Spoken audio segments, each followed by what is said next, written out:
Hey everyone, welcome to my channel. My name is Marissa Price. I am a Black woman social worker, healing coach, and creating this safe space for Black women to share our experiences, things we've been through, so that we can get free in the goal of liberation. And today I have a wonderful guest with me, Sojourner White, MSW of Sojourneys. I will pass it over to her to introduce herself. Hi. Yes, my name is Sojourner. Thank you, Marissa, for having me. I love talking to other social workers, so this is really exciting. Yeah. Yes, I am a remote social worker, trained travel queen, and also award-winning journalist. I started Sojourneys back in 2017 as like a little really 2015 is like a study abroad blog, and then kind of morphed it into my social media platform in 2017. It's gone through a few iterations over the years. It's grown with me through study abroad, teaching English abroad, remote social work, international social work, all the things, but definitely now heavy in the train travel niche, talking about train traveling around the world and trying to find freedom and flexibility outside the office with a 9 to 5 job. So, yeah, I'm excited to Okay. chat. I love that. Yeah. And you are a remote social worker, which is kind of like when people hear that, they're like, you can do social work remotely. Yeah. So can you like just talk a little bit about your role and how it allows you to travel at the same time as working a 9 to 5? Yeah, so remote social work was a pandemic pivot, like many other May 2020 grads. So I got Oh, my MSW. Who I know Marissa was like what the semester before me or the whole full year before me, before you. I think we were in the same. I think we were in the same semester. Yeah, because I graduated in May 2022. Oh, Mm-hmm. I thought you were older than me last semester. Just kidding. So yeah, Mm-mm. so we were the good 2020 grads, and I was like, well, I guess I'm not going internationally in a global health crisis. I guess I'm gonna go home. And a family friend, like a big sister, was like, "Hey, girl, do you need a job?" I'm like, "Yes, I do.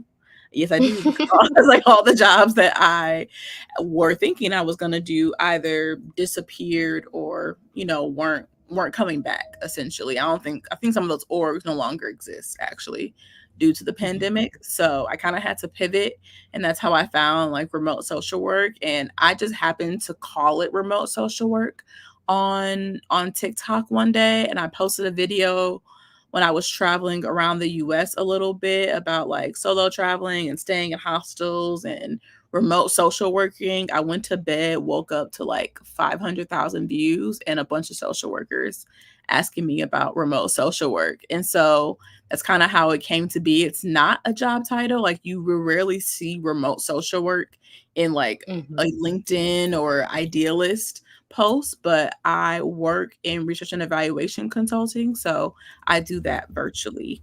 And it's pretty cool. I'm not gonna lie, like it's a cool job. I didn't know it existed, and I had to learn a lot of skills on the job because it was not my background, not what I thought I was gonna be doing. So yeah, that's what I do now. I do a lot of focus groups, individual interviews, workshops. I manage people as well now. So I direct folks as a director of evaluation and learning. So I've been promoted up over time from someone who didn't really have a lot of evaluation background to then now teaching folks. And I've created an evaluation course currently at work. So it's been kind of a while, 4 years, but really, really cool. Yeah, that's amazing. That's amazing. And if people are interested, I know you have a wonderful newsletter that lists like job openings, remote social work type of jobs. But if people are interested, like if they're in the social work field already, like what are some ways that they can like identify those skills to transfer to a remote job if they're kind of like, how do I even take like working in person and transfer it, Mhm. on my resume to apply to these remote jobs? Yeah, so one example I always use is people who work in direct service. So if you are someone who like is a case manager who like listens to folks, who asks questions, I always say y'all will be great evaluators because that's all I do. I listen to Hmm. people in individual interviews and focus groups and I ask questions.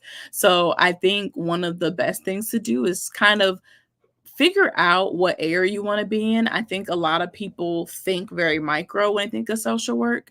But if you Mhm. look at like macro and meso social work and start dabbling into those job titles, you will see alignment in your skills. Like, hey, that kind of sounds like what I do over here. So that's why I always use the direct service example of like if you see a job posting for like a research associate, so like associate coordinator, those are kind of entry level roles into the kind of field that I'm in. And so thinking about, okay, entry level is saying, for example, conduct one-on-one interviews with evaluation participants. Well, that is easily transferred if you are someone who conducted one-on-one therapy or one-on-one coaching to people in direct service. Mhm. Like those are very similar skill sets, just with different words like into it. And I feel Mhm. like it's really hard for folks to kind of see that. But like once you kind of look into, okay, maybe I want to work in research, or one other area I think that a lot of social workers will be really good in is like training and facilitation, because we are really good in our area of social work, right? So let's say you work Mhm. with people, work with survivors, domestic violence, Mhm. thinking about that, right? Well, there are a lot of orgs that like need that kind of training on like what to do, like how to talk to people, Mm. like what kind of support to offer. And so I Yeah. think also too, it's about not necessarily focusing on your content knowledge, but also what you can teach other people. It just won't be like teacher, it'll be like trainer, facilitator. Mhm. So really I find it to be like a language switch of like figuring out, okay, this area seems interesting. What orgs are in this area and how can I apply my skills that way? That's great advice. Yeah, the language, because it may, like you said, remote social work is not like something that you can just search and have a bunch of jobs pop up. You have to know No. the keywords to look Yeah, for and then put on your resume as well with like applicant yeah, tracking systems and stuff like that so that it yeah, matches up and flags your yeah. resume. Yes. Yeah, I always recommend, like, I don't condone lying now. Don't go lying on me saying I said lie on your resume. But I do believe in saying, okay, how can I use words from the job description and put them on my resume? Especially now with like AI and Mhm. stuff. You're hearing I was about gonna say people. ChatGPT. Mm-hmm. Yeah, yeah. I've heard Mm-hmm. from like my professor in grad school. He was like, if you're applying, 'cause I was in international development, he's like to like US aid. He's like, they have a system where they run it through there first to see if there any words align. So it's like you have to make sure that Mm-hmm. when you do find a job description that you're aligning. Okay, if they say managed a team of 10 or more, that's somewhere on your resume. If you have managed a team of 10 or more, you need to put that on yours too so they can see that alignment as they're reviewing your resume too. Right, right. That's so key. Mhm, Yeah. And I mhm, know for me that's been a process of unlearning because mhm. especially in like grad school, like we're taught that everything has to be like like you have to have all these words for these things. It's like, no, make it simple. Like just take the language that they use in the job description and then put it on your resume so the tracking system can pick it Yeah, up. Yeah, yeah. that's so true. But I do want to ask you about traveling since we see all of Mhm. your posts on social media. Again, please subscribe to Sojourner's YouTube channel. You also Period. have an amazing Instagram page and TikTok page. But just like how you started traveling in the first place, both domestically and internationally, if you'd like to share. Yeah. Domestically, it was the family. I feel like a lot of Hmm. Black families, especially if your family was part of, like, the Great Migration and coming from the South to the North and you were born Hmm. in the Midwest, and you're Yeah. Black, you probably have family down South, and so, we did a lot of road trips. For me, my mom is from Pittsburgh, my dad's from St. Louis, but I was born in Milwaukee, Wisconsin, and my siblings as well, so we're in Milwaukee, or I'm based in Milwaukee now, and so growing up, we were always on the road. Like my dad would wake Mhm. us up. I go over to his house and we would leave to go at like 2 o'clock in the morning and drive to St. Louis so that my grandma can have Oh, breakfast with okay. us by like, 6 Mhm. hours. And my mom was from Pittsburgh. So we would go 12-hour drives for like Thanksgiving. We'd be over there. And then we also like going to Wisconsin Dells is a big thing in Milwaukee, Wisconsin in general. So you will Hmm. go to like the water parks and resorts like Noah's Ark or Kalahari, or like there's a lot of like Hmm. little resort towns around Wisconsin. So like I grew up just being on the road with family, and just doing family trips is really how I got accustomed to traveling. But it wasn't until I started learning Spanish that really it expanded internationally. I started learning Spanish when I was in the 6th grade, and that opened my eyes. Like Milwaukee is, people talk about how it's like one of the most segregated cities in America, but one of the beautiful things Mm. about the city is that there is a lot like of diversity, right? And so when you cross a bridge in Milwaukee, it goes to the south side, it is predominantly Spanish speaking. So like the billboards are in Spanish. So, like we would go to the Mexican grocery store called El Rey, so it was like a mini field trip for me because it felt like a different place than the neighborhood that Mhm. I grew up in on the north side of Milwaukee. But I think learning Spanish kind of opened up my world a little bit. I learned about Machu Picchu, and I went to Machu Picchu for like, the first time last year, and like I don't think I was like 10 years old, 11 years old in like Mhm. 6th grade. Like I don't think that version of me imagined that at 29 we will actually be in Peru kind of Yeah. situation. So Spanish Mhm. really opened my eyes. It's how I studied abroad. When I was in undergrad, I majored in Spanish. I was psychology and Spanish for undergrad for my majors. Mhm. And those 5 months completely changed my life. I thought I wanted to be academic and like go the PhD route and go straight into my master's program after graduation. I went abroad once, honey. I'm like, yeah, we're not doing that. There's a whole world out here. So I ended up kind of really getting into Spanish, and I applied for a Fulbright fellowship in 2015 for 2016, 2017, and won, and went back to Spain to teach English in northern Spain for a year. And of course, travel. Like I went to Portugal. I spent spring break in Greece. I was in Prague for like the Christmas markets, and that was like I was in Europe heavy. Okay, I've been to a lot of Yeah. European cities because it's just so easy to get around. But I will say, like, okay, this is cool, but like I kind of want to do something else. So that really kind of kickstarted my international part of my travels was really through learning and like school is how I got there because I used my FAFSA to study abroad too. Mm. That's amazing. I know like what you shared about domestic travel. I feel like some of us may overlook like the road Hmm. trips that we've taken throughout the Yeah. US, right? That actually counts as travel. So Oh, if you are like, absolutely. yeah, if you're wanting to travel, like those experiences that you had early on can Hmm. help you like overcome these fears of solo travel as an adult as Yeah. well. Hmm. And also, yeah, and I think too that's why I'm also into train travel because it's like the same thing. Only I never have to drive. I don't like driving. I made it clear. Everyone knows I am a passenger princess child. If I don't have to drive, if I can find another form of transportation to get there, I'm gonna get there. Okay. So I think being like, what 10, 11, having four brothers, being the only girl growing up. I had my word searches, I had my books. My mom is sure I had my little SpongeBob CD player with like her Tony Braxton CD. So like a Oh, lot that's of a like throwback. yes, yes, a lot of the ways that I travel now, like if you go on my Instagram, like I have word searches, I have books, I have music, I have podcasts. It's really because that's what I did Mhm. as a kid. And so I feel like that's also why I love train travel is because it reminds me of road trips just like as like an adult by myself doing it more solo. Wow, that's amazing. I never really made those connections between like connecting with your like the younger versions of yourself as you Mhm. travel. Like those memories start to come back, and it can be a Mhm. process of healing as well. Mhm. Wow, that's Mhm. amazing. Thank you. Yeah. Um, I do want to ask about. I know you mentioned Fulbright Yeah. Fellowship, just for people who are not familiar with that. What was that process like applying, and then where did you go with that fellowship?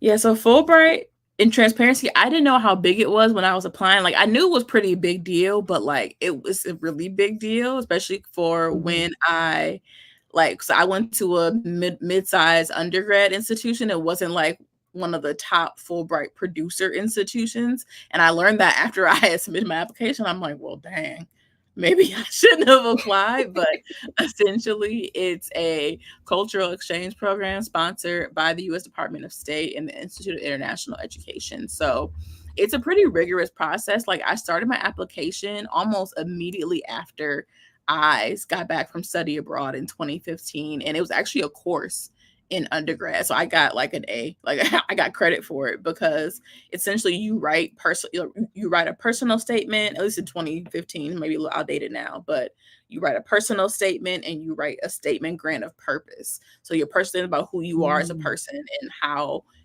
how or why you want to do this opportunity. And then your grant purpose is like, for me, I applied to teach English in Spain. So like why, what skills, what experience did I have in order to be ready for that kind of role? And it was an intense I think I had like 5 or 6 drafts of those essays. It was a full course from June until the end of that first semester of 2015, and then I submitted it in October of 2015. That was the deadline, but I had to Mhm. submit it. I had a Fulbright advisor, because they have all different kind of programs. So they have teaching English programs, they have master's programs, they have a Fulbright like Nat Geo Digital Storytellers Fellowship. So if you want to go abroad Oh, and wow. have it be paid for, it's a great Mhm. opportunity. 22-year-old me had a blast, honey. We were outside, okay? And so yeah, it's a pretty prestigious program, and there were 2 rounds of like process. Like you were like a semifinalist in that January, and then that March of 2016. I was literally at home on spring break on my way to the mall, and I screamed because I was like watching my email like a hawk, like waiting for the whatever. And my mom was like, "Girl, Mhm. why are you screaming?" I told her, then she started screaming too because yeah, Fulbrights are really hard to come by, especially for Black folks. Like Yeah.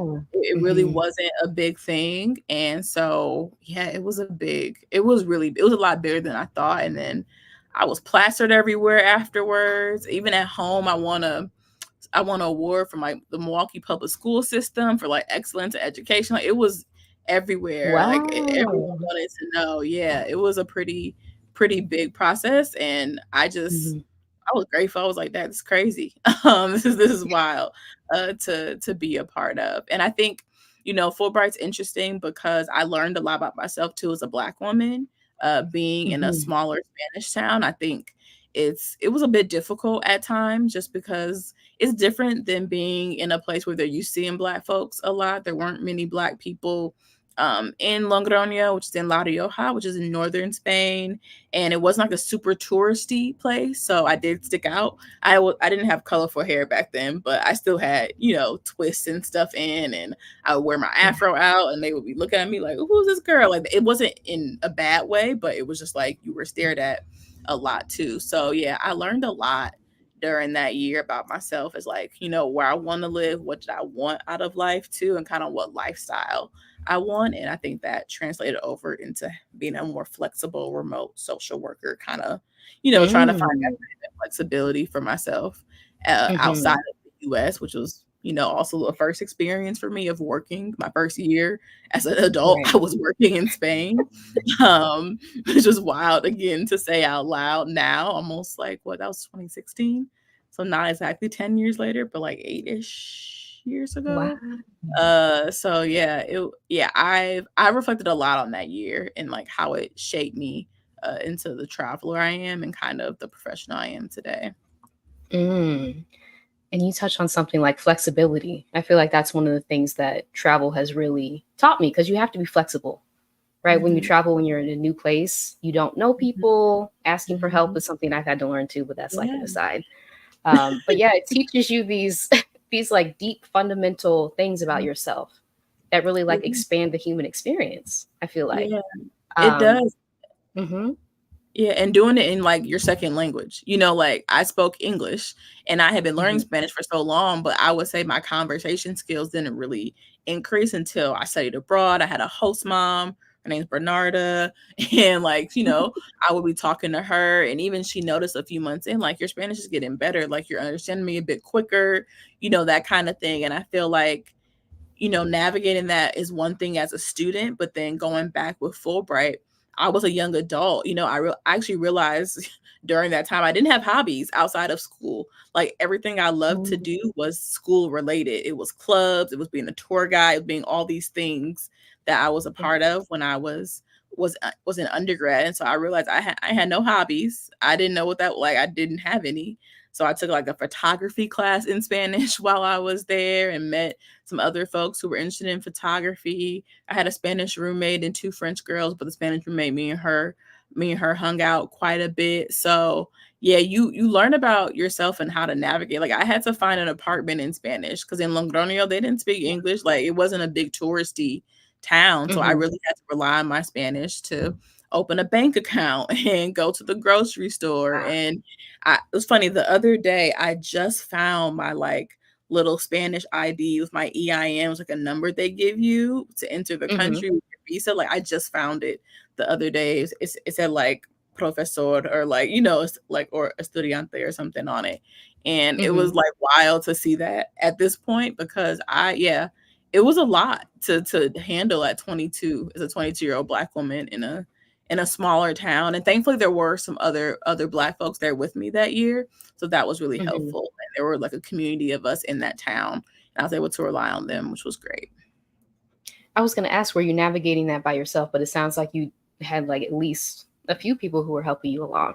Yeah. Yeah. Yeah. It was a different experience because most Fulbright grants you're not in cities with other people. It was actually really rare. And it was the first year they Mm. even had Fulbright in outside of Madrid. So Fulbright used to only be in Madrid in Spain. And it kind of that year there were instead of there being 48 Fulbright scholars who taught English, there were like 120 of us, and we were scattered in Madrid, Galicia, La Rioja. I think there were some in maybe I don't want to say Barcelona, but I think they've expanded the program like over the years to be in other regions of Spain outside of Madrid. So that was Mm. great. Yeah, we were like the guinea pigs.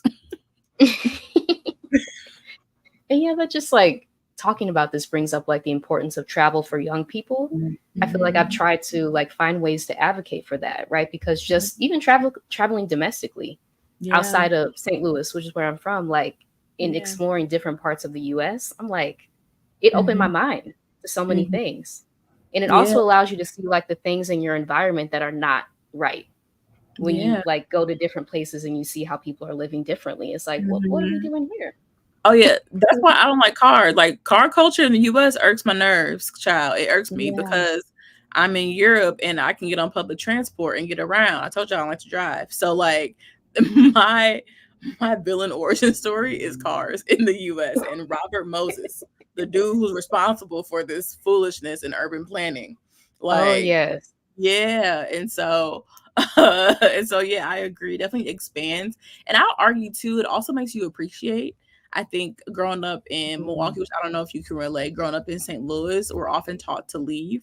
Get out of here, don't stay here. And I don't think my parents necessarily meant any harm by it, but I think they also Mhm. knew like the limitations, of Black folks in these cities that we love but may not love us back.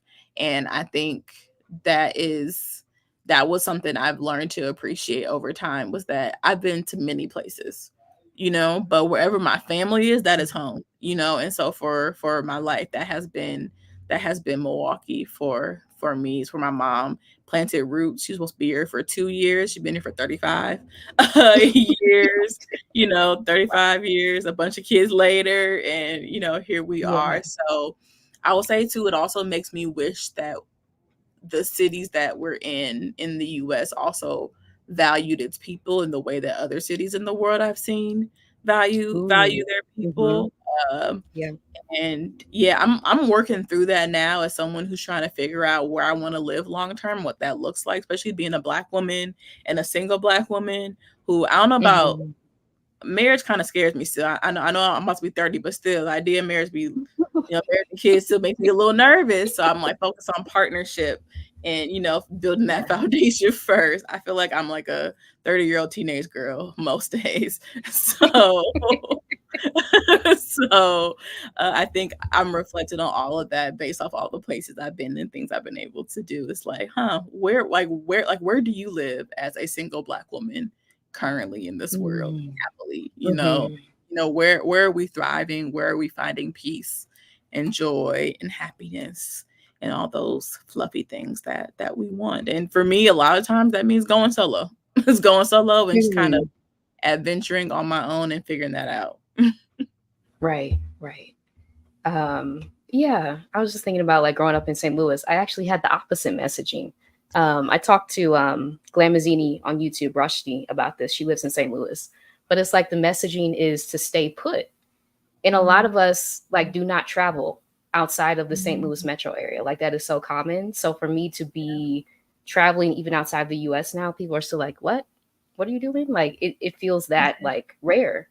So that's Yeah. interesting to hear your story of Milwaukee was kind of an opposite experience, like get out of Yeah. here and explore the world. Mm. It wasn't a get out here, explore the world, like get out here because the city isn't gonna serve you. So it was more of like a Mm. survival thing. And I think Right. Okay. my parents approached it from the learn from the world kind of scenario.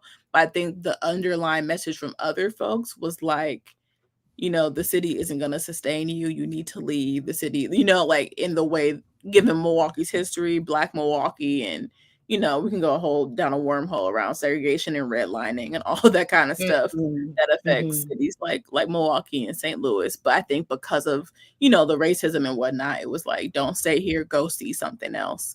As Mm. well. Hmm. And then, I mean, there are a lot of folks in Milwaukee who also don't travel, and I wish that it was accessible for more of our people, but it just isn't for a multitude of reasons. Um, Hmm. Financially is probably the biggest one, but a lot of other reasons too. Yeah, that's so very true. Um, Mhm. Hello, everyone who's joining. Thank y'all so much. Glad to see you here. Hi.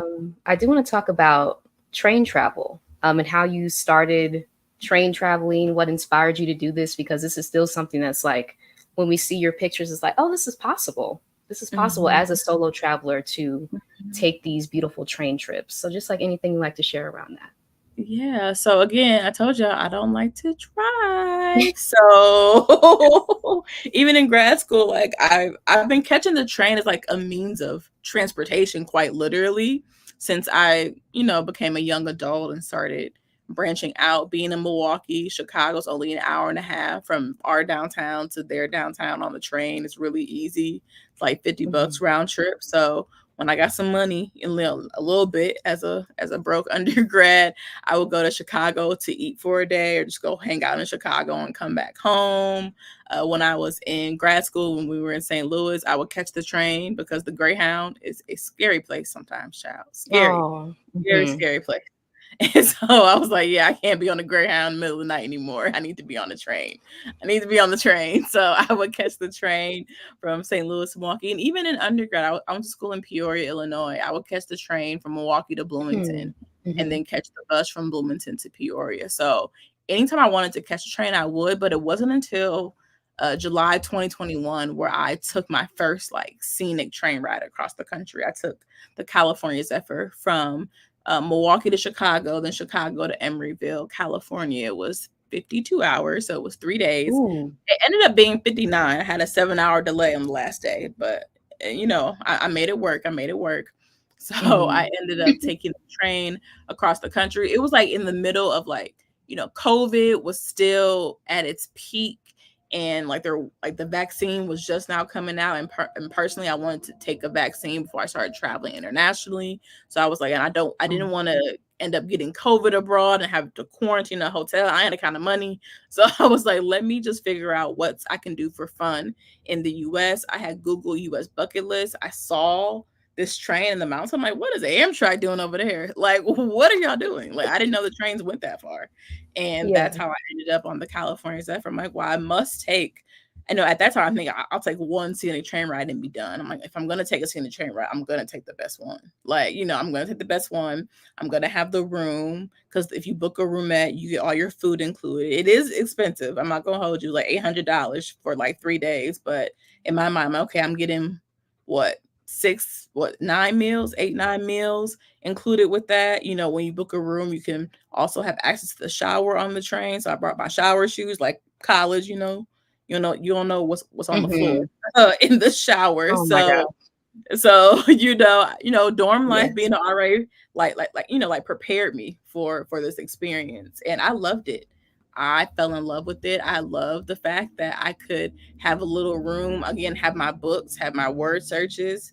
I also being a travel writer, have my laptop to write. I didn't need internet, and there is internet on the longer train, so not having internet Hmm. was great for me. I'm like, no one can call me, don't ping me, don't text me. I'm gonna be over here for a few days, though I did have data service. So people, if there was an emergency, they'll be able to contact me. But yeah, that train ride, I was like, oh yeah, I'm gonna keep doing this. And I posted on social media, not really thinking anything of it. I saw the cool thing to talk about and it blew up. And it blew up. Oh, thank you. I see the awkward black nomad. Um, Yeah. yeah, so it blew up, and I'm like, well, if y'all like it, because I also like it, let me just keep going. And that's really how my platform changed and grew into the train travel platform that I would say it is now. Wow. That's amazing. Just like authentically posting that and then Mhm. seeing people's reaction to it. Yeah. Wow. That's And then for me too, as a homebody, like I know people think that's crazy that I travel, but like I do enjoy being at home as much as I do love traveling. And so having a bed is like, okay, I can have a bed, but be moving. It's kind of like a 2 for 1, I was yeah. really sold on the Hmm. idea. I'm like, "This is nice," and I just kinda kept going. So, yeah, I've done Chicago to California, Emeryville in particular. I've done LA to Seattle, or, or LA to s well, San Diego to LA, LA's to Seattle, so all the way up the coast. I've done Hmm. Milwaukee to Portland, so back across. And I did New York City to Niagara Falls in July, and that was a shorter ride. That was only about Hmm. 9 hours, which is short for me. I know maybe long for other people, but it was short for me after doing, 52 or 48 hours. 9 hours really isn't that much at Yeah. this point for me. But yeah, that was a cool one. And I did this. I've done the tequila train, which I've told Marissa she has to do in Guadalajara, which is really Yes. cool. So I've branched out to international ones. I've done the El Chepe Express in northern Mexico. I did the Peru Rail Titicaca train too. So we're kind of branching out more internationally, but I really I really do enjoy train travel, and I wish it'll be more accessible one day in the US, trains in Hmm. general, and Hmm. also that folks are able to enjoy them as much as I do. Yeah. Yeah. And that's huge. Like being in Mexico, just taking like bus routes and seeing Yeah, how little they cost in comparison yeah, to like if you were to take a bus on the Greyhound, as we talked about, like that can be scary, but the cost mhm, too makes it inaccessible. And so to mhm. see people like having this mode of transportation that's very easily accessible, it makes me like reflect on my experiences in the US. Like, Yeah. what was this the entire time? Why was travel so inaccessible? Yeah. Yeah. Yeah, and that's the part the most frustrating part, and people are always like, um, "I would love to take Amtrak, but it's not accessible." I'm like, "Yeah, I know." Like, I can't even ain't nothing I can say because I agree. I don't think if Right. I've been living at home, so I have been paying rent and stuff like that. I think financially it is really hard to do as many trains as I have, and I don't think most people want to take this many trains. Obviously, it's part of my travel platform, but I think due financially, I wish it was a bit cheaper, like because folks would love it. And I always say, Amtrak, if you need somebody to consult, I know what the people want. The people want some internet and they want a remote work car because they want to be able to work at least a Mm. little bit and also enjoy Hmm. the views on the train. So Amtrak, if you're listening, babes, holla I was at gonna me say, I would be so here for that collaboration. because Amtrak? I'm here because I know, like, the Yeah. the folks are telling me, they're yelling at me, okay, in my comments, and I'm like, "I'm so sorry. I don't know." Like Amtrak, you need to get on that. Seriously. Seriously. Yeah. I'm just gonna read a comment from Leslin here. Saying that is very interested in the Caribbean. The messaging is also to go see more than just here. And Mhm. education is usually the vehicle to see more than just your little island. Oh wow. Thank you for Yeah. sharing that. Thank you Thank for you. sharing that. Yeah, education is powerful. I know there's like a wave of people saying college is not worth it. I don't know where I would be if I didn't have that time to explore who I was in college. And granted, I think there may be other ways you can do that, right? But I think education, having the Pell Grant and all these other scholarships when I Yeah. was in college was really helpful in making those things like financially feasible because those little short-term classes that are in like between, your winter break or your summer break are like four, or at least they were like $3,000 when I was in college. I didn't have Mm-hmm. that kind of money, in Mm-hmm. college. And so it was easier to go for 5 months and use my FAFSA than doing, Ooh. When those yeah. loans came through? Yeah. Yes. Yeah, I'm Mm-hmm. like, if I must be in debt, I will be in debt in Spain. Like, if I must do that, then I'm gonna go and do something else, you know? And granted, I had a great experience in college, but also there's a whole world out there. And so, yeah, I think education Yeah, makes a lot of things accessible for sure. that's so true. That's so true. I do see a question from the awkward black nomad. Hey Kiyoka, which train has the best food? Ooh, Peru, child. Peru. Listen, I was on the Peru rail Titicaca train. It was from I actually redid my entire Peru trip to take this train. I like cut out like a hike or two. I'm like, okay, I've like hiked enough. I'm going to train now, and so I redid my whole trip, and I went from Cusco to Puno, and Puno is like a city, but people generally go to Lake Titicaca. Though I think I would have liked to explore Puno too, just to see something else outside of Cusco and Lima and stuff like that. But yeah, you like take the train. It's about 10 hours on the train, so it's like the whole day. You get this nice little table. They walk you on the train, and I was a solo traveler, so unlike Amtrak where you have to like eat with folks you don't know. It was just me at my table. So it was me just kicking it. Breakfast you can pay for on the train, but you get a 3-course meal included with your Mm. lunch.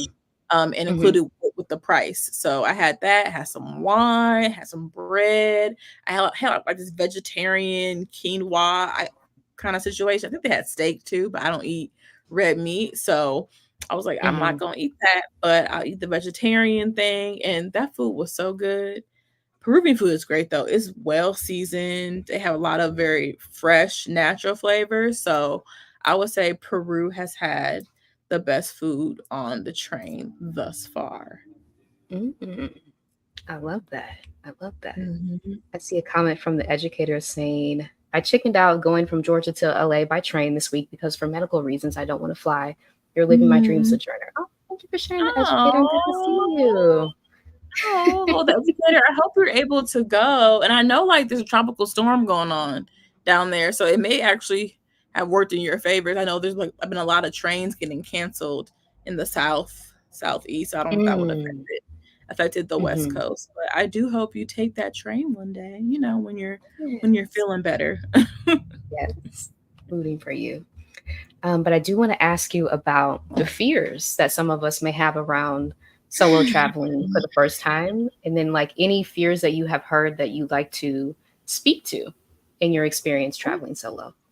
Oh, yes, there's a lot. And I think too, the thing about fear is that it is so it's so unique, for especially for Black folks. I think, we Mm-hmm. know how folks feel about us talking about stuff that is racist. They're like, oh, that's not true. Like everyone's treated the same. And so we're fed these messages that we're like, it's all up here. Like we're all like just Yeah. creating these Mm-hmm. notions.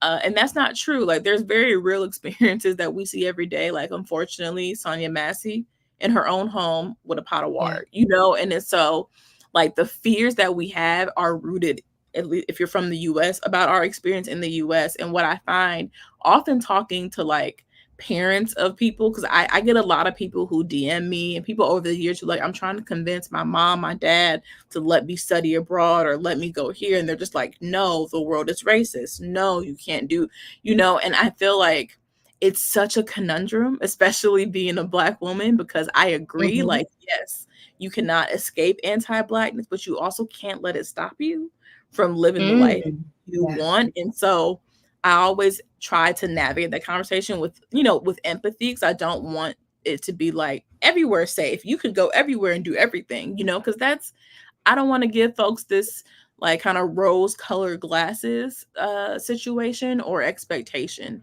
of the world, but I also don't believe in stopping my life because people decided to be racist, and so I think it is difficult to kind of get over that fear, because you have that fear of like, well, if I'm alone and something racist happens, like what do I do, how do I react? And so I don't want to discredit, anybody's fears of solo traveling. And I also want to Mm-hmm. add that it is one of the best experiences I've ever had, at the same time.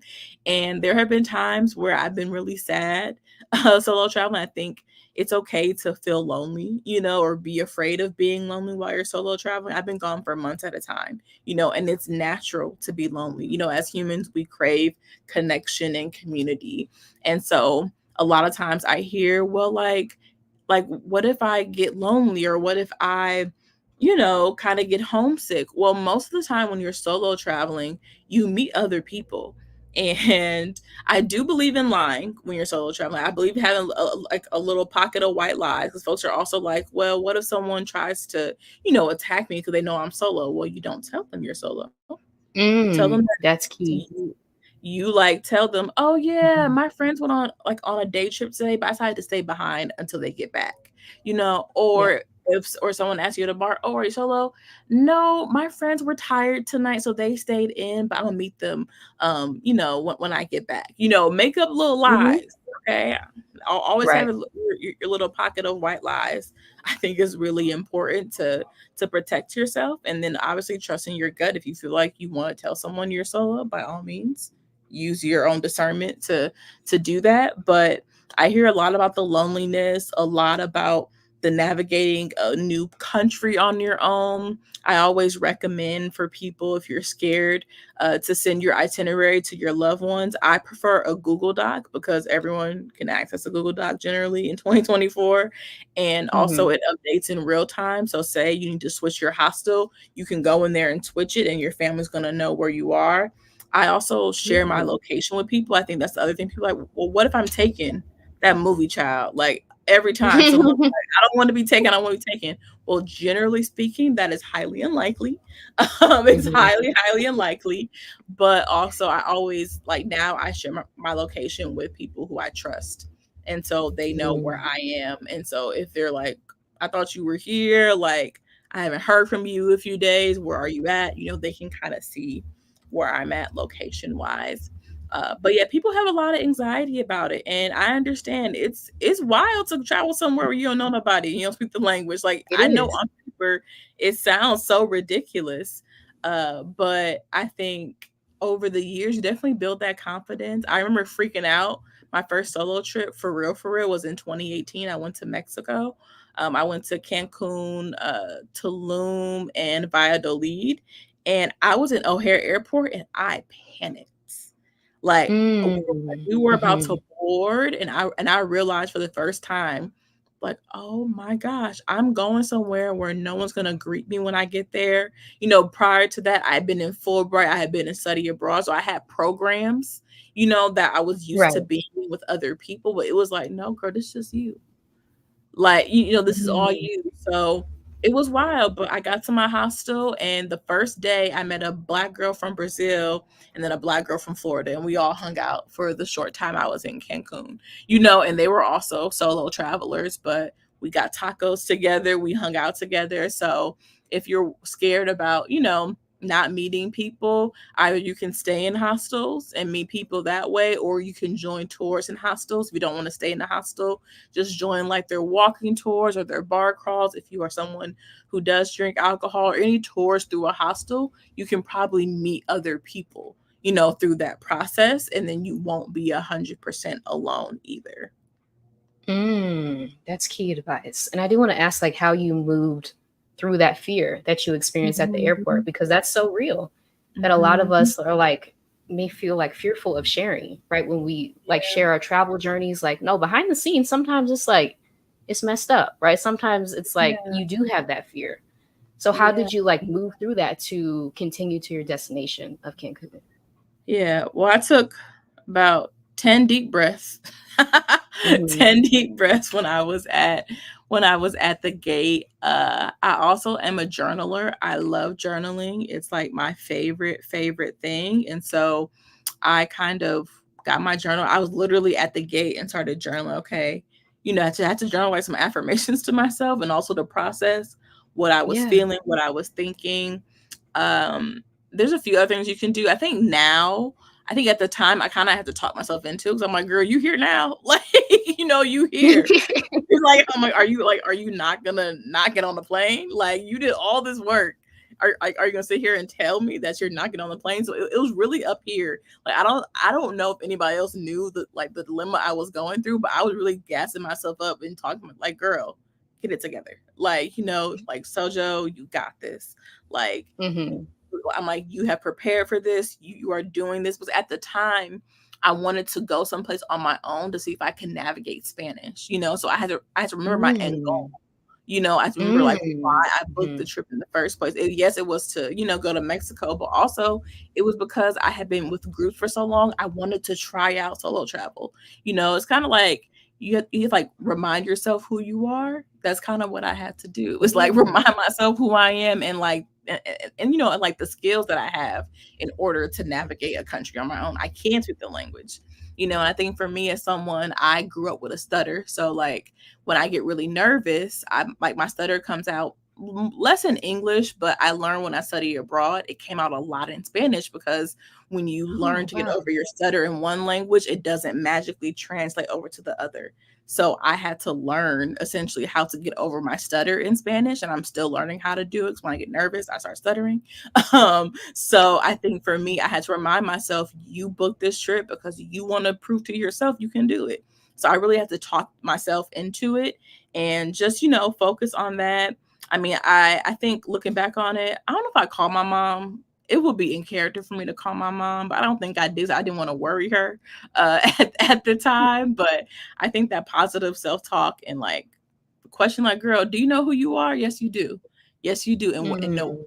what you're gonna do is get on this plane because you know why you're like doing all of this. Also, I made a note too. So there's this journaling practice called the 333 rule. I had to go find it, but it's a way to strategically journal about your anxiety or when you like are overwhelmed. You look around your environment, you identify 3 objects you can see, hear, and touch.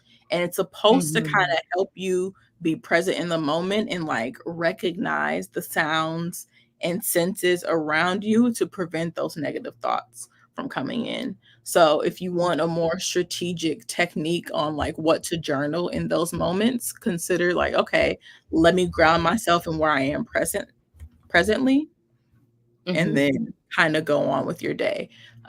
But yeah, I had to be my own cheerleader in that moment and remind myself who I am and why I'm doing this to in order to get on that Mhm. plane. Yeah, and I've experienced the same thing. Like doing my first solo trip within Mexico on a bus trip. Mhm. I had that moment of panic, like, hold on, am I doing this by myself? Like, I'm going somewhere where I don't know anyone. And it's like, yeah, changing that inner voice, that inner monologue that we have. Yeah. Like, no, you are Yeah. prepared. Mm-hmm. Mhm. Yeah, and I think we underestimate our inner monologue too, and how much it really plays a role Mm-hmm. in how we perceive things. And I think in that moment, it was like it's me in this inner monologue, and either we gonna listen to each other, or we gonna be in this airport. Like I don't know what we gonna do. And back then, I had no money to not go on the trip and waste some money like that. So it was like you are getting on this plane. Also, too, I would say if you're a bit anxious, I have multiple playlists for my mood.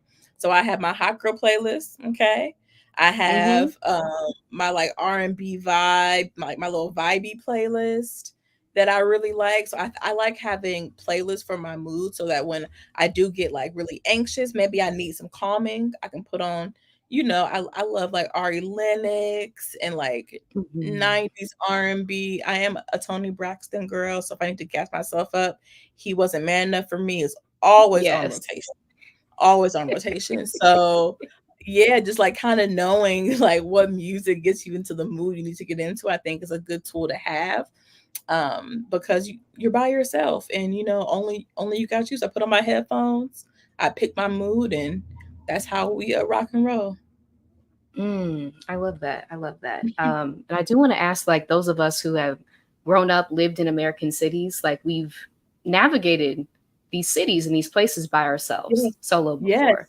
So, how can we, like, tap into that skill set that we've already developed to now just travel domestically or internationally solo with those Yeah. skills that we already have? I think it's so funny because people are like, "Are you scared to travel solo?" And I love Milwaukee down, but I also know how Milwaukee is. So when people ask me, "Am I scared?" I'm like, scared of Mhm. what? Like, I'm just like, because how, because how I've like grown up, the things I've seen, Yeah.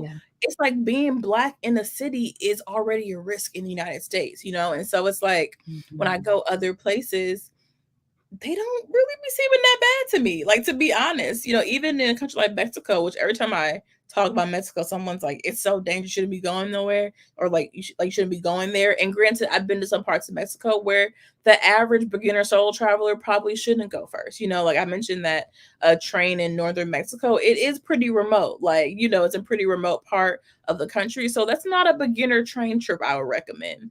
But I worked Mhm. up to that after years of traveling solo. But I would say if you are based in the US, from the US, and you want to start solo traveling, start small. You don't even have to go on a trip. I say go to the movie theaters by yourself.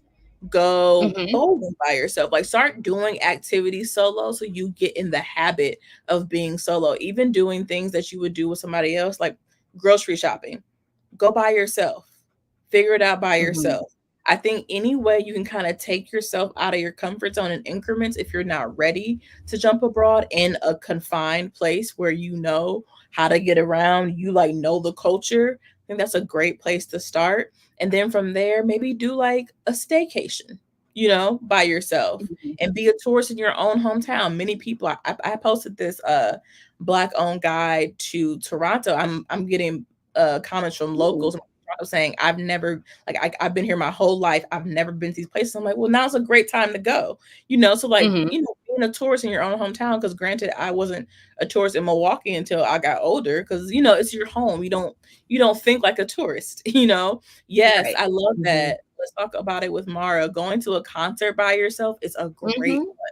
I would say that's kind of getting up there. Like, if you go to a concert by yourself, you could, because that's a very specific experience of like being around other people and just having, being in a place like that, being a crowded place like that.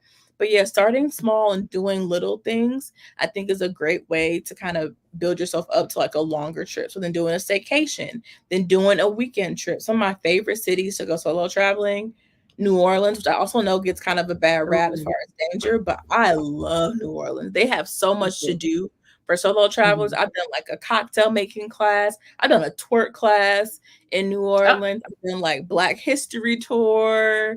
I went to a burlesque show. So I'm also like an itinerary warrior. And I feel like that's a great way to distract yourself from the fact that you're by yourself, is have things planned for Mhm. yourself when you do go to these cities, whether you're in the US or abroad. But if you want to start in the US, go on Airbnb experiences or Viator or Get Your Guide. Those are all three kind of like third party planning platforms for find tours to do, so that you join a tour, but you're alone. You're solo, but you're not alone.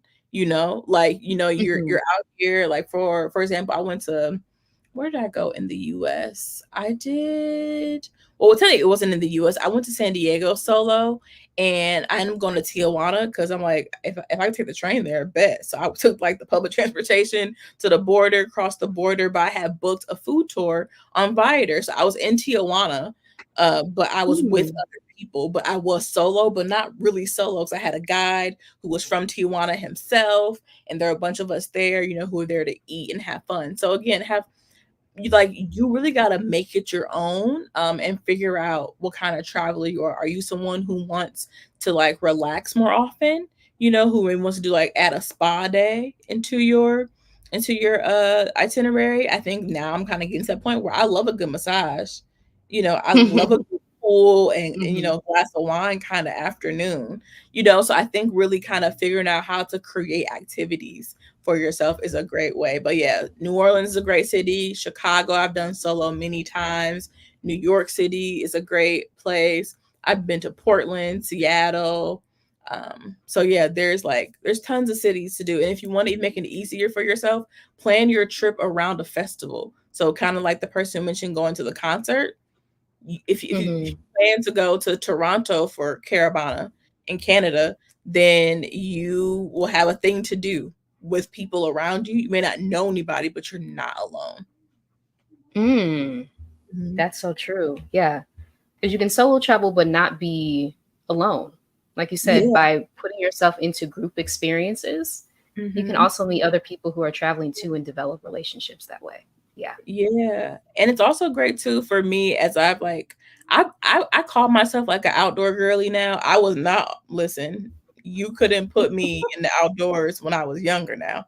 And I think a lot of that honestly is due to like sundown towns and like I mean also because I Yeah. didn't want to I'm not a big fan of bugs also, but Me on a neither. deeper level, you talk about like sundown towns and like black folks like being not being embraced, let's say, in the outdoors. That was also part of it. But I think traveling has helped me get out of that. And to your point, like in Guatemala, I joined hiking tours. So instead of hiking by myself, because that's not something I do by myself, it's also why I do the Hmm. train rides because I can ride past the scenery and not have to hike in it solo. Because I don't, I've watched too much Law and Order SVU to hike Hmm. by myself personally. Hmm. I know folks do it. That's not my ministry. So instead of doing that, I um I always try to find like a cool hiking tour to do. And so like that's how I hiked a volcano in Guatemala. I booked a tour with the hostel and it was like me and like 25 other people. And so we hiked this volcano together for 6 hours and stayed overnight on top of the volcano and woke up to the most gorgeous sunrise I've ever seen in my life in the clouds. So it's like, once you really kind of get the practice in, I tell you, you feel invincible. You feel invincible, and Hmm. it's like I don't know, it's a great feeling to have to know that you did a thing on your own and that you can Hmm. do that. Yes, That's SVU child. true. Listen, Stigler and Benson have scared me straight. So no. Yes, that's true. And like you said, it kind of like you prove to yourself that you can do hard things, which is also like a Mhm. life skill to Yeah. develop, right? Yeah. Something that may have seemed like insurmountable before. You've just proven to Mhm. yourself that you can do it and you can do it Right. well and you can have fun and your life can change if you just Mhm. trust in yourself and like Mhm. take some of these precautions that you shared with us as well. Yeah, Yeah. for sure. I do want to ask, I know you shared a few tips about traveling, like safety while you're traveling Mhm. solo. Share your itinerary with people Mhm. close to you so they know where you are. What was the other one that you shared? Yeah, share your Just itinerary, share your location.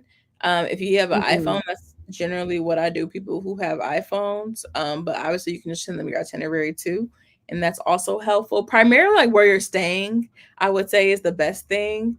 You can register for the STEP. Tell me, the P stands for program, but I call it the STEP program through the U.S. government, so you can Oh register so yeah. that they know that you're there. So that if something were to happen, you would get notified of like, hey, you need to evacuate kind of Hmm. situation. So you can do that. They have a lot of things. You may have seen like on TikTok, they have like the doorstop alarms and different things you can put in your hotel Yes. room as extra Hmm. safety. That's also cool to have. I'm trying to think. Oh, my favorite thing that I think most people don't know about is put using the pin code feature on the Uber app to make sure you're getting in the right Uber and that's your actual driver. So there's like a setting in your Uber app Oh, where they won't move until they have that pin code. So normally when I get in an Uber, I ask them what's your name. I don't tell them my name because then that defeats the purpose of like the safety. I'm like, hi, what's your name? They're like so and so. And also I'll also make sure to check the license plate. And then if I think and if that matches up, then I ask them, hey, what's your name? And if their name matches, okay. okay. And then I'll Hmm. get in. But there's also a pin code feature. So they're like, what's the pin? It's like 5630 or 1525 or something. And that's an extra layer of safety to make sure this is your Uber going to the location that you chose to. Wow. I had no idea about these. Okay. Safety Mhm. features within Uber. That's so important. That's so Yeah. And important.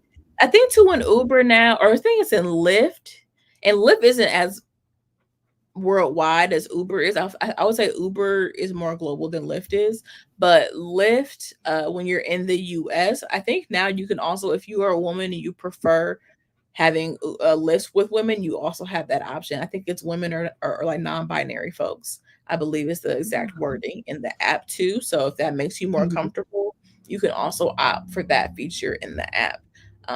So there's a lot like and the thing about safety is like at the end of the day, you can't control what other folks do, right? But there are things Mhm. that we can put in place just to make sure. lying, as I mentioned earlier, lie babes. Get Mm-hmm. good at lying. Like, hi, do you have a boyfriend? Yes, I do. He is out. He's out getting us lunch. But thank you so much. Also, always know like or always look like you know where you're going. So don't be Mm-hmm. walking Yes. around like this trying to figure stuff out before you leave your location. Kind of memorize the first few directions. Like, okay, I need to go down one block, turn left. Try to remember a few things so that you don't look super touristy. Just so you Mm-hmm. don't make yourself a target if anyone happens to follow you. And I will say I've thankfully, knock on wood, I have not had any serious things happen to me while I'm traveling. So yeah, those are all the ones that are immediately coming to my head. Thank you. Thank you for sharing that. And yes, the educator says, I have never taken an Uber or Lyft. Thanks for the safety tips because I will be needing to take an Uber or Lyft soon. Oh, that's Yeah, yeah. perfect. Yeah, I stay with Uber and Lyft because again, I don't like driving, so You all I'm like to not try? driving. One thing y'all know about me before we leave here, yeah, I like trains. I do Yeah. not like to drive. Y'all think I be playing. I would rather not. So yes, honey. Yes. I do want to ask if people are interested in traveling solo internationally. I know we talked about this before, but like Mhm. some easy first time like travel destinations for Mhm. solo travelers that you would recommend. Okay, I will preface what I'm saying by saying that I firmly believe that if you are very nervous about solo traveling, perhaps picking a place where they speak English, if that's your first language or whatever your first language may be, might be Mhm. the best option. So that's why I'm going to recommend the cities I'm going to recommend because English is their first language. Or I shouldn't say that English is widely spoken. So you should so it will be a good place. People love or hate the city, but London, I'm sorry, London's an easy place. It reminds me of like New York and British. Like it's great. Mm. Like it's for me, like it's easy. Like they have a tube. I love good public transport. Like they have a tube for you to get around, and so I feel like London's a great place to kind of get your feet wet internationally because it doesn't feel as, not your home. Like, there's a Right. or like it feels familiar. It feels familiar to you. So I always say London is a fun one. And I'll start with some European cities because I know folks don't want to admit it, but US culture and European cultures are more similar than they Hmm. are different, like overall. And so London's a good one. Berlin, I love Berlin. It's like you're like Ooh, that's on my grungy list. cousin. Yes, Hmm. yes. There's a lot of history there. There's like the street art scene. They have due to the Turkish immigration, a lot of great Turkish food, falafel. So good. If you go in the summertime, there's like a lot of outdoor markets you can go to. So and I love a good market, both food and like shopping wise. So I recommend Berlin. I've done Amsterdam solo. I think it's a cool place to be. The canals are very cool just to kind of be around. So I love that. And I'll say, and if I were to switch over to like places that maybe are you may be slightly uncomfortable in because you might not speak the language.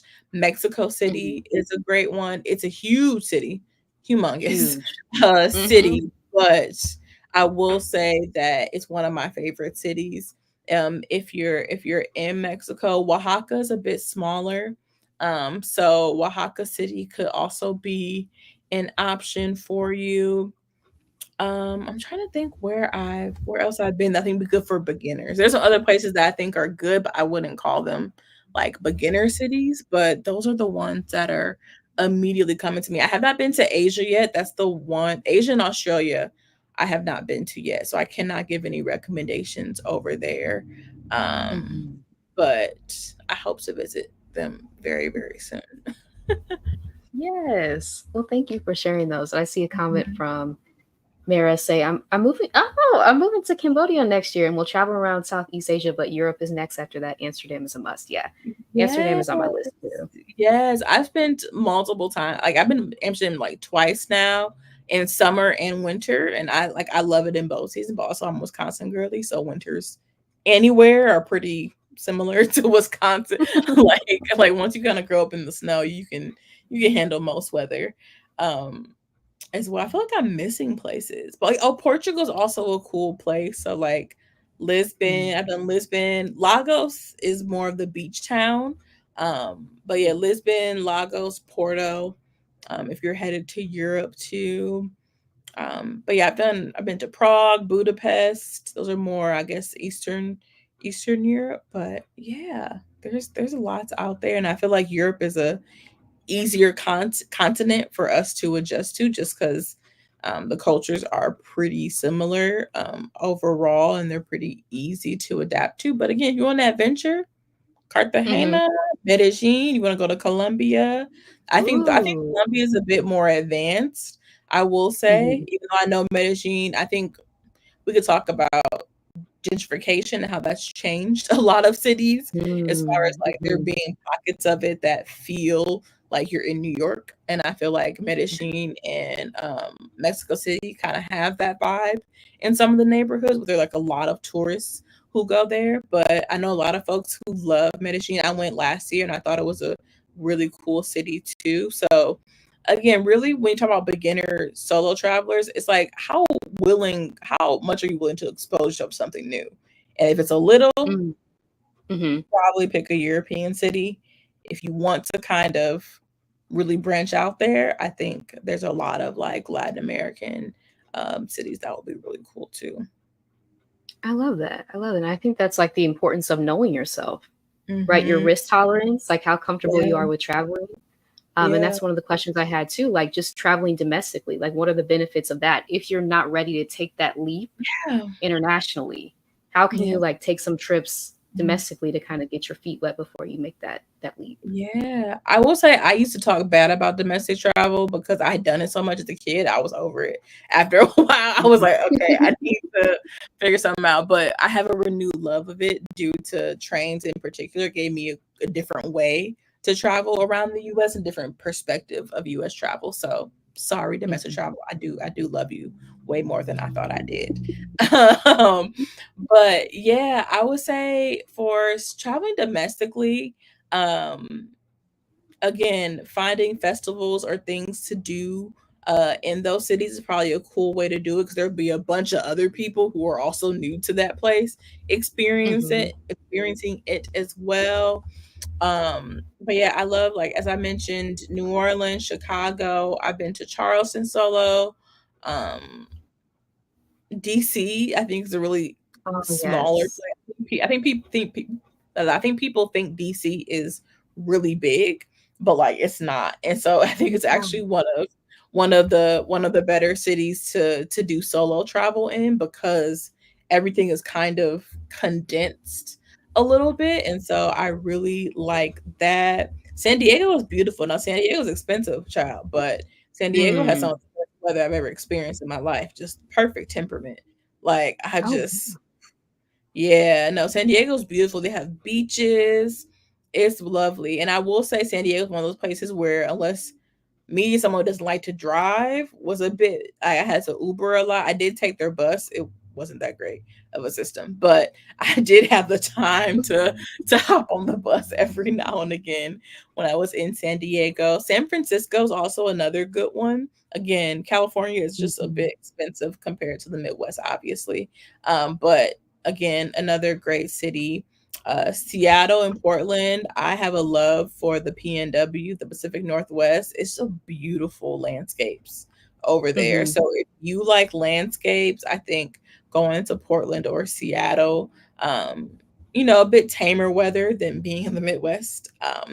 And of course, I'm gonna put Milwaukee in there. I think our summers are really great if you are someone who loves festivals, but not like super big party festivals. Milwaukee comes alive in the summertime, and I think Ooh. it's an underrated summer city, and I think it will make a great city for solo travel if you want like a mid-size city. If you don't want to go to like Lollapalooza in Chicago and you want a Oh. bit smaller kind of Mhm. experience, yeah, you want something a bit smaller, I would say coming to Milwaukee in the summertime. We have Summerfest in June, but also like Bastille Days, and like we have like Polish fest and German fest and Greek fest and Mexican fiesta. So there's a festival for everybody if you wanna come and hang out in the summer. So and I said in the summer, if you love the winter, by all means you can come. I will probably not try to be here.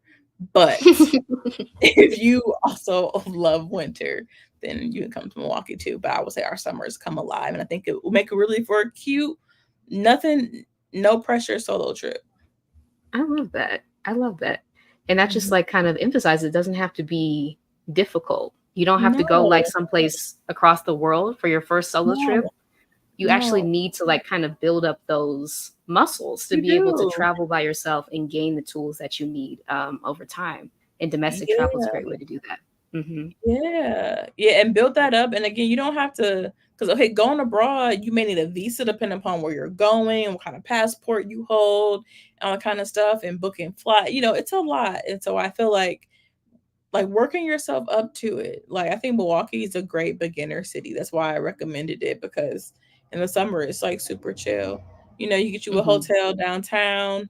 If you want to stay downtown, you can do that, or you can kind of venture out if you wanted to, a little bit. But yeah, just kind of I love you won't know it until you try it, and so you got to try something. But that something doesn't have to be halfway around the world.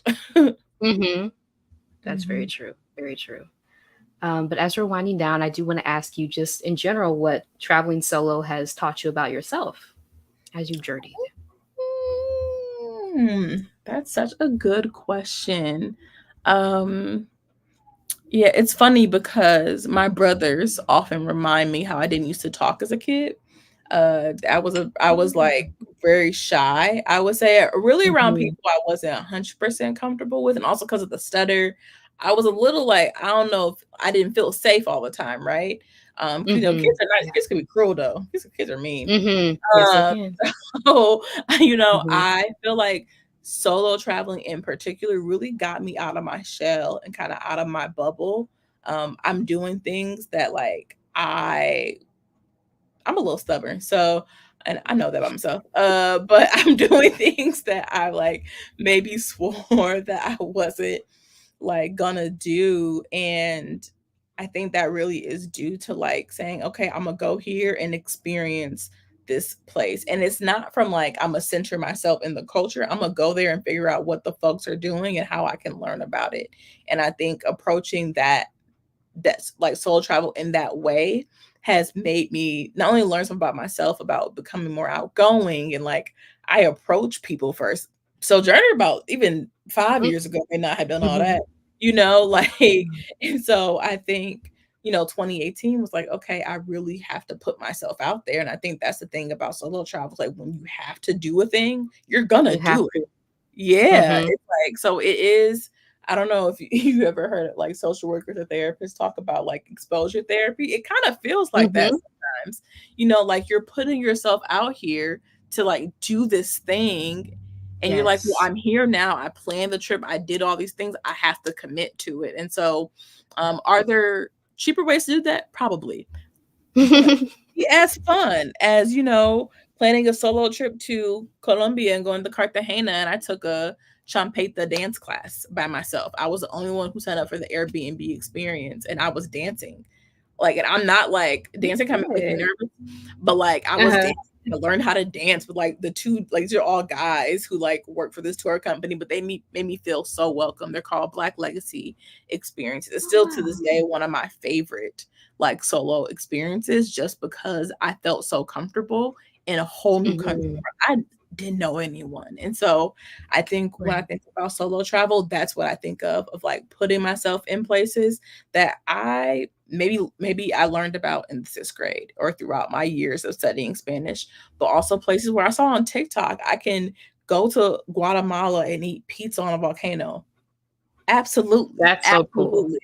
Absolutely, and so it's like, being able to put myself out there and do things on my own and see it gradually go from, like, a solo trip to Chicago on the train to riding the train in Peru, Mm. and, like, Mhm. putting my trust in strangers a lot. Like, I put my trust in Yeah. strangers so much, it may make my parents be like, "Girl, no."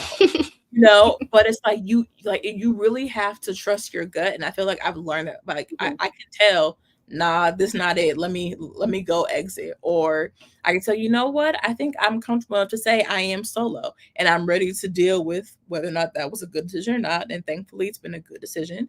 I will say I don't talk about dating much because I don't Mhm. need to in my business. But there have been times where I've been in places and I'm like, I know that man looking at me and he won't give me a tour. I'm gonna let him give me this tour around his city. And so I feel like too, it just like the more you do it, the more like gradual it gets. And like I wasn't doing that when I was like first solo traveling. But again, once you kind of practice a muscle, it gets stronger. When you use the muscle, it gets stronger. And so you kind of like Mhm. keep going. And I think that's what solo travel has done, is brought me out of my shell. Built I built a community online, and I don't I don't know what I would be doing with my free time, but I didn't have Sojourneys, to be honest. And it just helped me build a life I didn't know I wanted to live until I was building it as I was living it.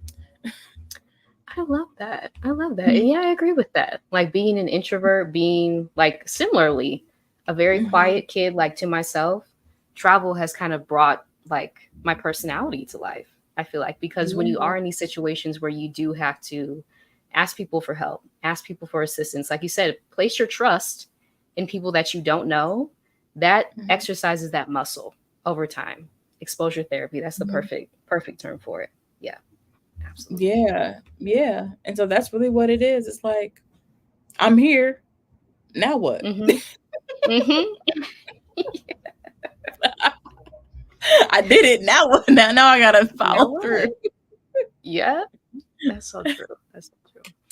I do want to ask any offerings that you like to share, ways people can connect with you, continue to follow your journey online, and then sign up for your newsletter. And I'll put the link back on the screen. But anything you'd like to share?